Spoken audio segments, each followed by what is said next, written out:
Yao Ming was an amazing basketball player, but he was 7'6". You would not ask him for advice on how to dunk. If he couldn't dunk, it would be the weirdest thing ever. He's 7'6". But Spud Webb was 5'7" and he could dunk. He's the type of person that if I wanted to learn how to jump higher, I would go to. In this video, I'm gonna show you how that same concept applies to finding blog topics that you can rank for quickly. Let's go. Oh my goodness. John, this young man has been so impressive, and a crowd with a standing ovation. What's up everybody, Nate McAllister here. In this video, I'm gonna summarize a blog post that I put up. The concept is super short and simple, so I don't wanna get too long-winded with it. We're just gonna go through the post and I'm gonna show it to you, and I'm gonna share a link to the post down below so you can check it out if you want more details. So the concept is this: when we're trying to find content to write about, one thing that I look for is there a post that is ranking for that and getting traffic that has a really low domain authority and few backlinks? That shows me that Google does not really care so much about domain authority or backlinks for that specific topic, which means that I could theoretically come in there and have a much better chance of getting traffic really quickly. So let me say it one more time. The concept: finding articles that are getting a lot of traffic, even though they have a low domain authority and few backlinks. Then we create our own articles on the same topic, but make them even better. If those small pages can rank for them, we can probably rank for them. There's a couple of other variables we have to consider, but I'll explain those in just a minute. I've done this a lot in the last year and it has helped tremendously. I found so many topics that have low hanging opportunities like that. And I'm gonna show you how to spot them here with Ahrefs. Okay, again, I'll link to the blog post that explains this, but let me get into my Ahrefs account and actually show you the process really quickly. And I can show you how I found the blog topic that I use in the example here in the blog that explains it. So first I'd come into Ahrefs and I'd go to the Keyword Explorer, which is one of my favorite ways to start any keyword research. And I'm just gonna type in raise hand in Zoom. Now I am cheating a little bit because I already did the rabbit trails and all the stuff that goes into finding this. If you wanna steal this topic, go ahead, but I'll probably beat you for it. Yeah. No. What I do next is I scroll down to the bottom here and I go to the Serp Overview for raise hand in Zoom. So this is going to be exactly what you see in Google if we type that in. Usually it's pretty close. It's not always perfect, but it's usually very, very close. Sometimes there's a little bit of a lag. Okay?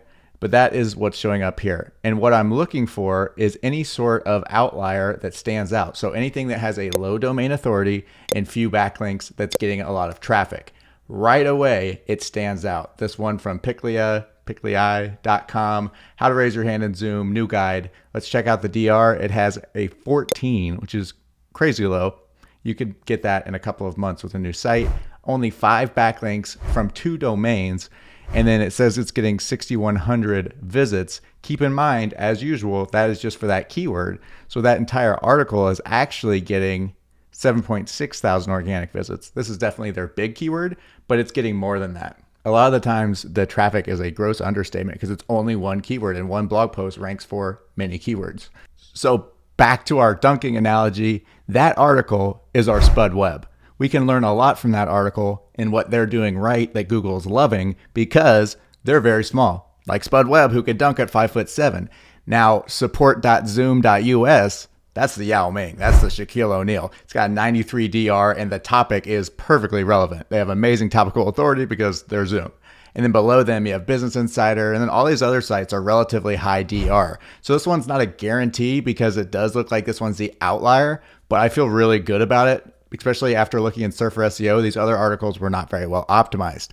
But we can't just end there. There are some other considerations that we have to keep in mind. Sometimes these are false positives. You'll see something and there's a different reason why it's actually getting a lot of traffic. So let's jump over to the blog post and go through those. Okay, so first, number 1, Topical Authority. A site with a low DR can theoretically rank really high for terms if it's very topically relevant.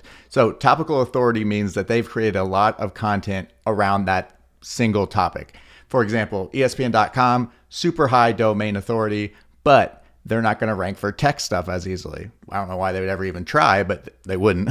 But if they tried, it would be harder for them to rank theoretically than like zoomtips.com because zoomtips.com has built up topical relevance. That is a factor in Google. And that's part of the reason why a lot of people really niche down because they try to go very deep and they go with the long tail keywords and rank more quickly with less backlinks, fewer backlinks, and a lower domain authority. So Topical Authority is something to look for. If Piclio was a site that was all about Zoom, I'd be a little bit hesitant, but I checked it out and it's actually not really super on topic for them. So I still feel good about this article.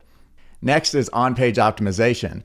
Is the content that's ranking so highly really well optimized in Google? So on-page optimization. We know that it doesn't have a lot of backlinks, but how is the article itself? And to do this, I use Surfer SEO. I've made videos about Surfer. I'll put one up in the cards here if I remember to do that. But I always go into Surfer and see how well optimized are the existing articles. And then I'm really looking at the one that is ranking so well. So I looked it up in Surfer and this is what it looked like. It got a 59 content score. That's easy. I can beat that easily. So I can get up to probably 75, 80 very easily with minimal effort writing that article. Okay. And I actually did. You can check it out. I'll link to that as well. So that's good. I feel good about that. If I came in here and I saw that it had like a 90 content score and everything else was really bad, I would still probably pursue it, but I wouldn't be expecting necessarily to beat it quickly. But that's a good sign that it has a really low content score. Next is the URL age. Has this site been around for like years? If it has, maybe it'll give them the benefit. But this one's only 6 months old. You can find this in Ahrefs, paste in the URL, and just look to see when they first started getting traffic and backlinks. And that's a good sign that the article is not super old. Also, it can give us an idea of how long it takes to get traffic so we can kind of reasonably expect that. I have a higher domain authority, so I'm hoping to get it sooner. But it looks like they got traffic. They published the article in the summer. It started showing up in July, but they probably published it closer to June. But it started to get traffic here in what looks like about October, and they started getting a ton of traffic almost right away. They got about 5,000 organic clicks per month. That was their average there. So that is a really, really good sign. So I can live with that. If it takes me that long to start ranking, I'm good with that. But I have a feeling that this one will start ranking almost immediately, especially when I use Surfer SEO. Surfer is like the X factor for me when it comes to ranking things really quickly. Next is the authority of the referring domains. Now we checked the domains from that one. It only had 2 domains. I was expecting maybe one of them to be like entrepreneur.com or zoom.com. Something that would give them a ton of authority, even though it's just 1 or 2 backlinks. I was shocked when I found out that they were both 2 completely random spammy links. They didn't do it on purpose, I'm sure, but these are really bad links. Petworld-online, not relevant. Nextatv.org, I don't even know what that is. 3.6 DR, it doesn't matter. Okay, so that's another good sign. I feel really good about this article so far. And then next is content type. If you're going to try to take that spot and take that traffic, you need to have the same content type. So if it was a video, I'd be like, oh, well, it's a video. I'm not gonna try to do a video. I'm trying to do a blog post.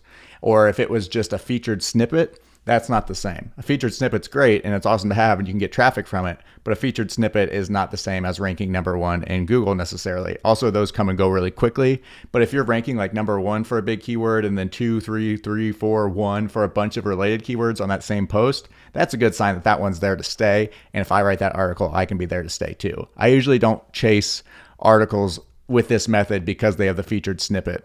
That's not as reliable.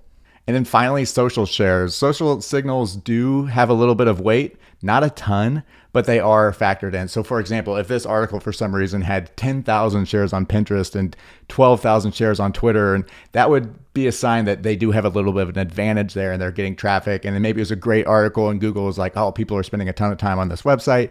And that would kind of give them an idea that, yeah, maybe even though they have a low domain authority and few backlinks, let's give them the benefit of the doubt because people clearly love this. But they don't have that. I looked it up and they only had 11 Facebook shares total, and they weren't from like any big folks. They were just random shares.